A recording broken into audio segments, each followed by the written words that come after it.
Legal reasoning के passages को कैसे आपको अटेम्प्ट करना है, उनको रीड करना है और उनको इंटरप्रेट करना है। इसलिए ये जानना बहुत जरूरी है कि लीगल रीजनिंग के पैसेजेस पढ़ते हुए आपको किन चीजों पर प्राइमरीली फोकस करना है। तो डेफेमेशन को कॉन्स्टिट्यूट करने के लिए क्या क्या लीगल प्रिंसिपल्स रिक्वायर्ड होते हैं। बच्चों को अक्सर कंफ्यूजन होता है कि मैम सवाल में दो ऑप्शंस ऑलमोस्ट सिमिलर थे, वो सिमिलर ऑप्शंस कहां गड़बड़ करते हैं। Hello everyone, a very warm welcome to today's session. आज हम डिस्कस करने वाले हैं, अगर इस साल आप क्लैट 2027 में अपियर होने वाले हो तो लीगल रीजनिंग के पैसेजेस को कैसे आपको अटेम्प्ट करना है, उनको रीड करना है और उनको इंटरप्रेट करना है। बिकॉज सारा देखो, नॉलेज तो बहुत अच्छी बात है, तब तक आप डेफिनेटली बहुत खूब सारी नॉलेज गेन कर लोगे, बट आपको सही तरीके से अगर पैसेज पढ़ना नहीं आता होगा, इंटरप्रेट करना नहीं आता होगा, तो टाइमली मैनर में आपका पेपर सॉल्व नहीं हो पाएगा। तो इसलिए ये जानना बहुत जरूरी है कि लीगल रीजनिंग के पैसेजेस पढ़ते हुए आपको किन चीजों पर प्राइमरीली फोकस करना है।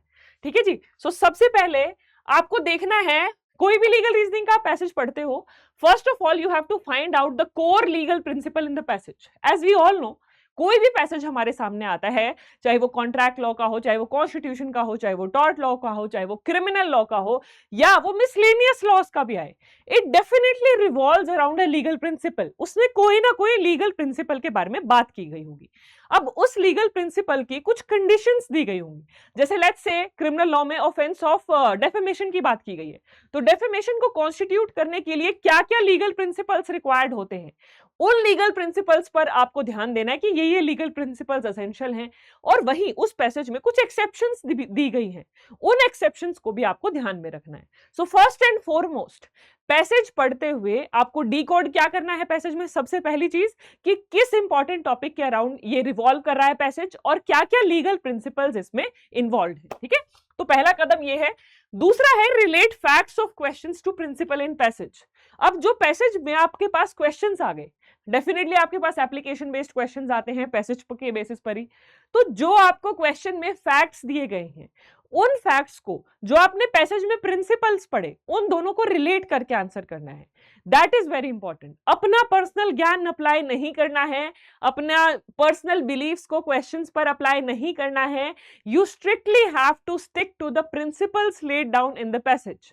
जो भी चीज पैसेज में लिखी गई है उसी के बेसिस पर आपको सवाल का जवाब देना है। बच्चों को अक्सर कंफ्यूजन होता है कि मैम सवाल में दो ऑप्शंस ऑलमोस्ट सिमिलर थे, वो सिमिलर ऑप्शंस कहां गड़बड़ करते हैं। उसमें से एक ऑप्शन तो ऐसा होता है जो आपके पर्सनल बिलीव्स के साथ अलाइन कर रहा होता है कि भाई हमने तो अभी तक ऐसा पढ़ा है और मेरा मानना ये है तो ये सही होना चाहिए।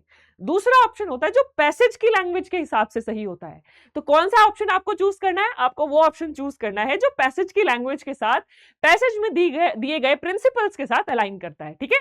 तीसरा, evade moral and real world traps. जो मैं आपको कह रही हूं, आपको मॉरली कुछ भी सही लगता हो, वर्ल्डली थिंग्स कुछ भी हो, आपको जो पैसेज में प्रिंसिपल बताया गया है उसके हिसाब से ही आंसर करना है।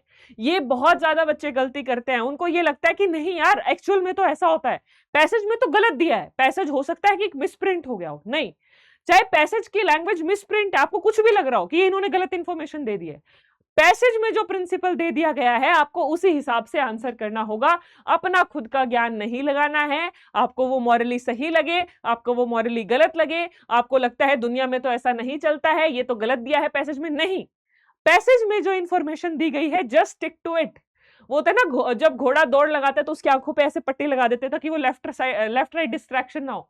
तो पैसेज पढ़ते हुए भी आप भी अपने पट्टी लगा लो, लेफ्ट राइट कुछ भी दिमाग में थॉट्स मत लाओ, सिर्फ और सिर्फ जो पैसेज में इंफॉर्मेशन दी गई है उस पे फोकस करो। ठीक है।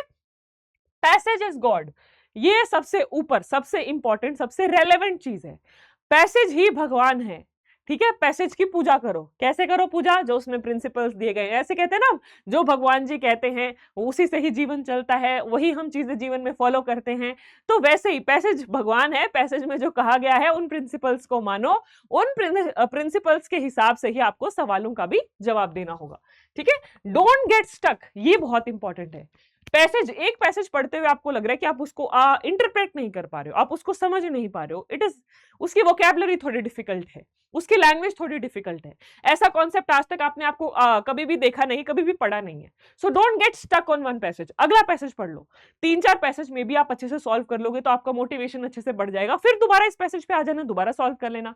But again you always have to memorise one thing, don't get stuck on one passage, don't get stuck on one question. Because again आपका जो ये पेपर है ये सिर्फ नॉलेज टेस्ट नहीं है, ये आपका टाइम टेस्ट है, ये आपका टाइम मैनेजमेंट का टेस्ट है।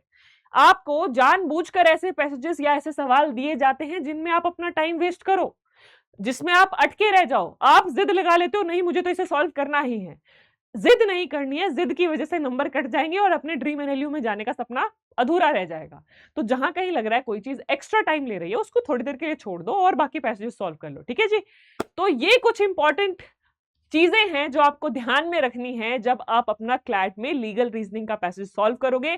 This will help you, this will definitely help you to yield better marks. अगर आप लीगल रीजनिंग में अगर लेट्स से 25 में से 20-21 मार्क्स स्कोर कर रहे हो तो आपके 1-2 नंबर तो जरूर बढ़ेंगे इससे। ठीक है, ये है छोटी छोटी बातें बट मोटी मोटी बहुत महत्वपूर्ण बातें हैं। ठीक है जी। So that's all about today session. इसके अलावा आप लोगों को कुछ और पूछना हो तो do let me know in the comment section. Thank you.